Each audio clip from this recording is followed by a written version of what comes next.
Okay, तो हम एक वेरी इंपॉर्टेंट वाला टॉपिक स्टार्ट करने जा रहे हैं, दैट इज कैलकुलस।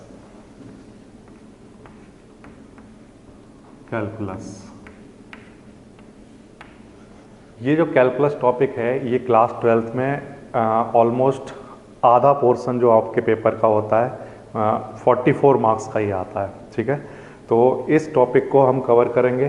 तो सबसे पहली चीज़ हम ये समझ लें कि ये कैलकुलस होता क्या है। ठीक है, उसके बाद हम ये समझें कि कैलकुलस की नीड क्या है। क्या हमारी डेली लाइफ में कुछ फिनोमिना ऐसे हम देखते हैं जहाँ पर कैलकुलस यूज होता है।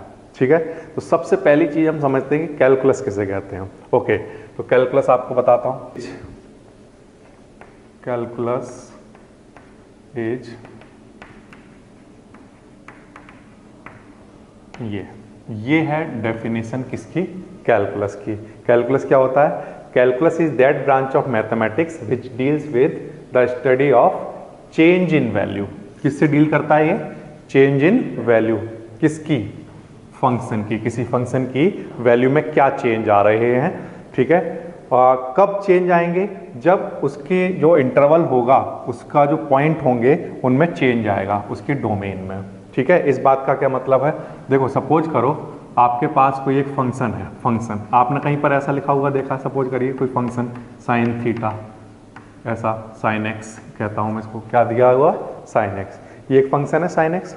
ये फंक्शन में आपने कहीं पर ऐसा लिखा हुआ देखा कि ये इस इंटरवल के बीच में लाई कर रहा है ये।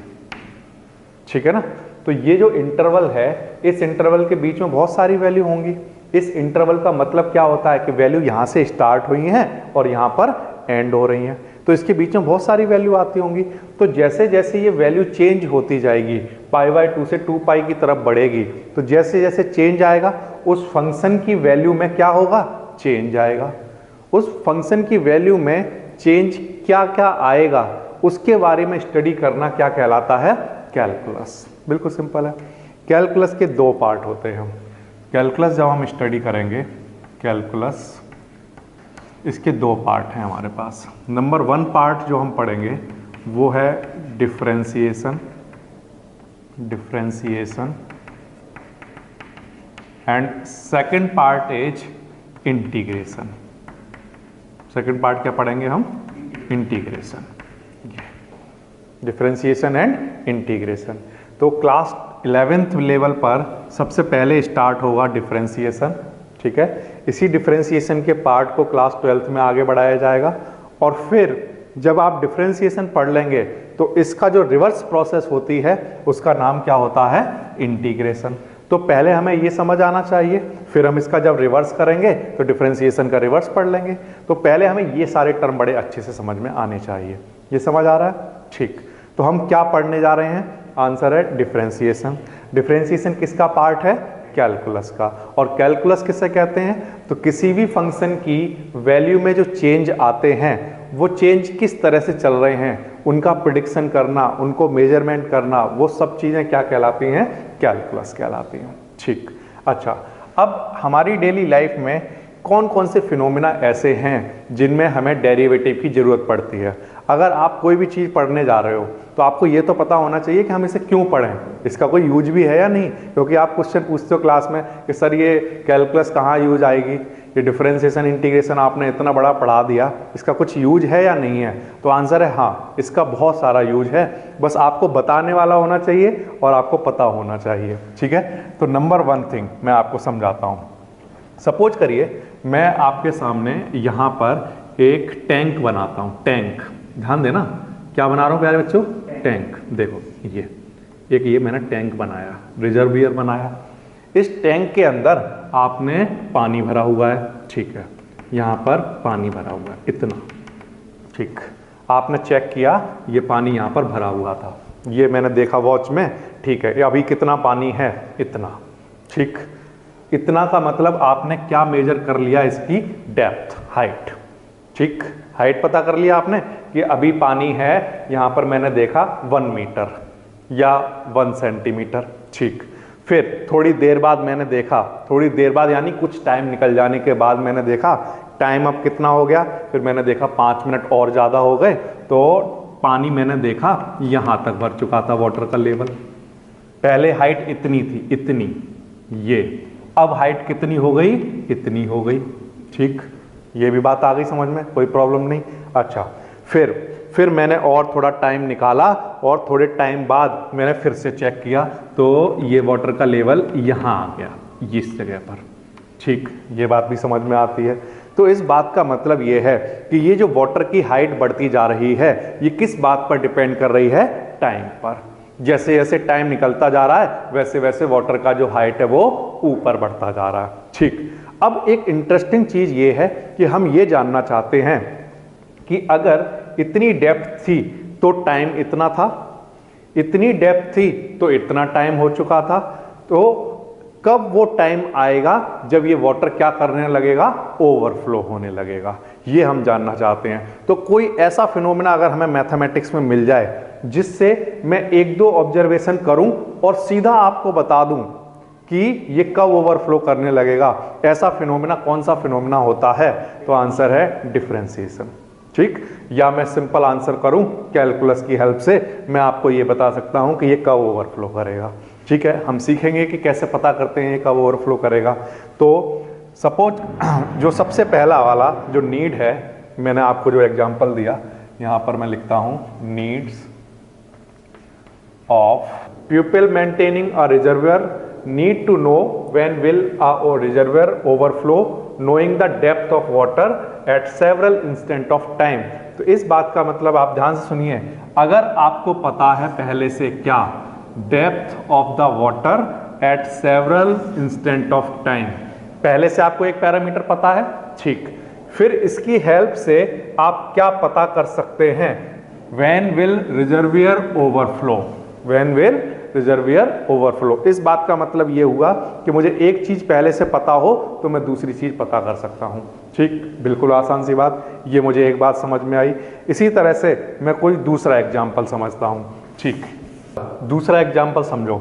दूसरा एग्जाम्पल ये है, सपोज करो ये आपके पास ग्राउंड है, बेस। ठीक है, यहां से आपने एक रॉकेट को भेजा ऐसे। ठीक, अच्छा, अब यहां पर सपोज करिए पहले स्टार्टिंग में आपने किसी टाइम पर इस हाइट को चेक किया तो वो हाइट कितनी थी, सपोज करिए h1। ठीक है, फिर आपने थोड़ी देर बाद किसी टाइम पर इसको फिर से चेक किया तो ग्राउंड से उसकी हाइट कितनी थी, h2। कितनी थी, h2। इसी तरह से आपने एक और टाइम बाद चेक किया तो उस रॉकेट की हाइट कितनी थी, h3। ठीक, जब आपने इस रॉकेट को भेजा था तब इसके अंदर आपने एक सैटेलाइट को रखा और उस सैटेलाइट को आपको बाहर फेंकना है किसी एक पॉइंट पर। तो मैंने माना कि इसको इस पॉइंट पर भेजना था सैटेलाइट को मुझे। ठीक है, तो यहाँ से जब जो भी रॉकेट साइंटिस्ट होगा तो वो ये जानना चाहेगा कि उस सैटेलाइट को मैं किस वेलोसिटी से फेंकूं, उस सैटेलाइट को मैं किस वेलोसिटी से फेंकूं कि वो इस पॉइंट पर आ जाए। ठीक, लेकिन आपको क्या पहले से पता होनी चाहिए, हाइट। ठीक, तो एक पैरामीटर आपको पहले से पता था, रॉकेट की हाइट अलग अलग टाइम पर, और उसकी हेल्प से अगर आपको यह पता चल जाए कि किस वेलोसिटी से फेंका जाए सैटेलाइट जिससे कि वो यहां पर आ जाए, तो ये तो बहुत अच्छा फिनोमेना हो जाएगा। ठीक है, ये बहुत इजी हो जाएगा। तो डेरिवेटिव की हेल्प से रॉकेट साइंटिस्ट जो होते हैं वो क्या पता कर सकते हैं, वेलोसिटी किसकी, सैटेलाइट की, है ना, किस स्पीड से उसको फेंका जाए, किस वेलोसिटी से उसको फेंका जाए, जबकि उनको पहले से क्या पता हो, हाइट ऑफ द रॉकेट। तो इस फिनोमेना में आपने देखा ये वाला फिनोमेना कि जब आपको पता थी डेप्थ ऑफ वाटर तो आप क्या निकाल सकते थे कि वो कब ओवरफ्लो करेगा। ठीक, टाइम बता सकते थे कब ओवरफ्लो करेगा। ठीक, दूसरा फिनोमेना आपने देखा कि अगर मुझे रॉकेट की हाइट अलग अलग टाइम पर पता है तो मैं क्या बता सकता हूं कि सैटेलाइट को किस वेलोसिटी से फेंका जाना चाहिए। ठीक, ये बात आ गई समझ में। अच्छा, नेक्स्ट एक और टर्म हम समझ लेते हैं। थर्ड मेरे पास एक और नीड जो है वो है financial institution need to predict the change in value of a particular stock. Stock market के नाम सुना होगा आपने, है ना। उसमें क्या होता है, सपोज करिए आपके पास एक स्टॉक है ये, और इसका अभी करंट में प्राइस है सपोज करिए ₹100। कब, 2019 में।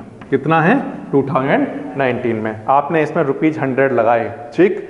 अब जो फाइनेंशियल इंस्टीट्यूशन होगा वो क्या जानना चाहेगा कि अगर 2019 में इसका प्राइस ₹100 है और हम जानना चाहते हैं कि 2022 में इसका प्राइस कितना होगा, तो वो प्रेडिक्शन आप किसकी हेल्प से कर सकते हैं? तो आंसर है डेरिवेटिव की हेल्प से कर सकते हैं, ठीक है। तो डिफरेंशिएशन वेरी इंपॉर्टेंट वाला टर्म, डिफरेंशिएशन, ठीक, डिफरेंशिएशन। इस डिफरेंशिएशन की हेल्प से आप क्या कर सकते हैं, सुनना ध्यान से। अगर आपको प्रेजेंट वैल्यू पता है स्टॉक की, क्या पता है पहले से? प्रेजेंट वैल्यू, तो आप क्या पता कर सकते हैं? Future value. क्या पता कर सकते हैं उसकी? Future value. तो इस बात का मतलब यह है कि जब भी हम कैलकुलस में डिफरेंशिएशन के साथ डील करते हैं तो उनमें एक पैरामीटर हमें पहले से पता होता है, ये देखिए ये, ठीक, और उसकी हेल्प से हम दूसरा पैरामीटर क्या कर लेते हैं? पता कर सकते हैं, ठीक है। फिर से हाइट ऑफ द रॉकेट हमें पहले से पता है, एक पैरामीटर हम पहले से जानते हैं और उसकी हेल्प से हम दूसरे पैरामीटर को क्या कर रहे हैं? ये दूसरे पैरामीटर को निकाल सकते हैं, ठीक। इसी तरह से फिर से देखिए, प्रेजेंट वैल्यू हमें पहले से पता है कि अभी क्या कॉस्ट है और उसकी हेल्प से हम क्या कर सकते हैं कि उसकी वैल्यू में कितना चेंज आ जाएगा, किसी दूसरे पैरामीटर को हम पता कर सकते हैं। तो इस बात का मतलब यह है कि डिफरेंशिएशन का यूज डेली लाइफ में क्या है? तो आंसर है बिल्कुल सिंपल सा आंसर, ये मैंने यहां पर लिखा हुआ है, देखिए ध्यान दीजिए। We use derivative to know how a particular parameter is changing with respect to some other parameter, ठीक। जैसे कि मैंने आपको एग्जांपल दिया कि टैंक के अंदर पानी अभी इतना है, तो आप प्रिडिक्ट कर सकते हैं with the help of derivative कि वो कब ओवरफ्लो कर जाएगा, यानी इतना पानी कब होगा। दूसरा, रॉकेट साइंटिस्ट इतनी हाइट है, जब हाइट बढ़ती जा रही है तो वो इतनी हाइट के साथ साथ वो ये प्रेडिक्ट कर सकता है कि उस सैटेलाइट को जब फेंका जाएगा तो वो सैटेलाइट किस वेलोसिटी से बाहर गिरेगा, ठीक है। इतनी हाइट पर अगर फेंका जाएगा तो वेलोसिटी क्या होगी, इतने पर फेंका जाएगा तो क्या होगी, ये हमने पता कर लिया। अब किसी एक एच हाइट पर आपसे पूछा जाए तो आप बता देंगे कि अगर उस हाइट पर फेंक दिया गया तो ये सैटेलाइट इस वेलोसिटी से गिरेगा, ठीक। तीसरा क्या है, जैसा आपने पढ़ा कि स्टॉक मार्केट में आपको आज की प्रेजेंट वैल्यू पता है तो आप आज से 10 साल बाद की प्रेजेंट वैल्यू निकाल सकते हैं। कब? छोटे छोटे से प्रेडिक्शन देखेंगे कि अभी क्या है, इसके बाद ये चेंज कैसे हो रहा है, आप उन पैटर्न को समझने की कोशिश करेंगे। तो कोई भी पैरामीटर किसी दूसरे पैरामीटर के रेस्पेक्ट में किस तरह से चेंज होता है वो हम किसकी हेल्प से सॉल्व करते हैं? तो आंसर है डेरिवेटिव की हेल्प से।